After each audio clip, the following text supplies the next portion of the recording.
Au nom du Père et du Fils et du Saint-Esprit. Amen.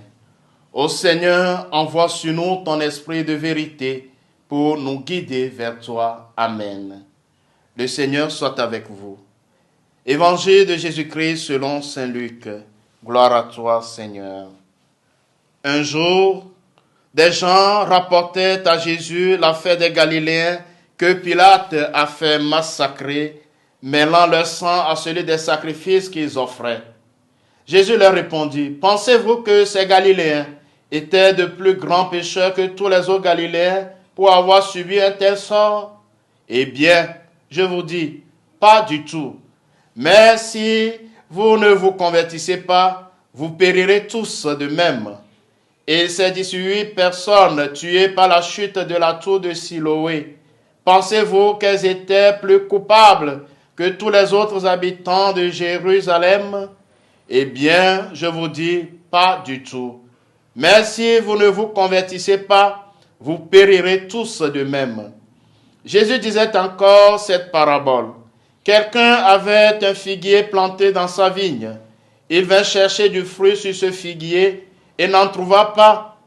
Il dit alors à son vigneron, « Voilà 3 ans que je viens chercher du fruit sur ce figuier et je n'en trouve pas. Coupe-le. À quoi bon le laisser épuiser le sol? » Mais le vigneron lui répondit, « Maître, laisse-le encore cette année, le temps que je bêche autour pour y mettre du fumier.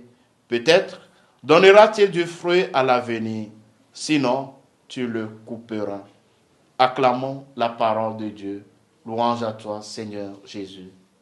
Frères et sœurs bien-aimés, en ce samedi 26 octobre 2024, samedi de la 29e semaine du temps ordinaire année B, la bonne nouvelle de ce jour nous montre un aspect des plus importants pour celui ou celle qui est devenu enfant de Dieu. Être enfant de Dieu signifie vivre avec le Christ, le suivre partout là où il pourrait nous emmener.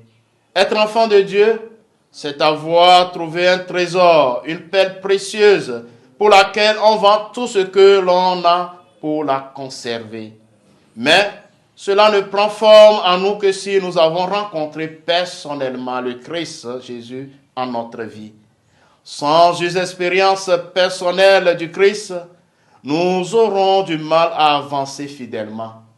C'est la face du Seigneur que nous cherchons et c'est un chemin qui dure une vie entière. Si être un enfant de Dieu est un trésor, il nous faut alors être digne de garder ce trésor. Dans cet évangile, Jésus réagit à une mauvaise nouvelle qu'on lui annonce et il pose lui-même la question. Croyez-vous que ces Galiléens fussent de plus grands pécheurs que les autres Galiléens pour avoir subi un tel sort? Non, je vous le dis. Mais si vous ne changez pas radicalement, vous disparaîtrez tous de même. La réponse de Jésus est en 2 temps. D'une part, personne ne peut dire telle souffrance, telle mort a été pour tel homme un châtiment. D'autre part, Dieu donne le pouvoir à chacun de vivre selon ses œuvres. Jésus renchérit lui-même en rappelant la catastrophe de Siloé. Et l'enseignement est le même.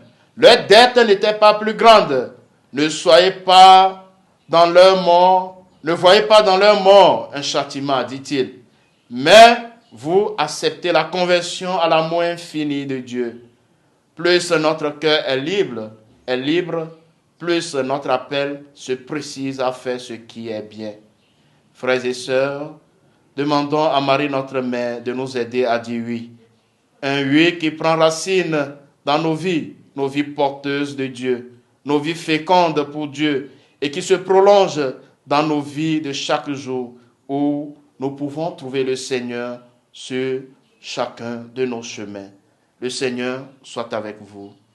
Que Dieu Tout-Puissant vous bénisse, le Père et le Fils et le Saint-Esprit. Amen.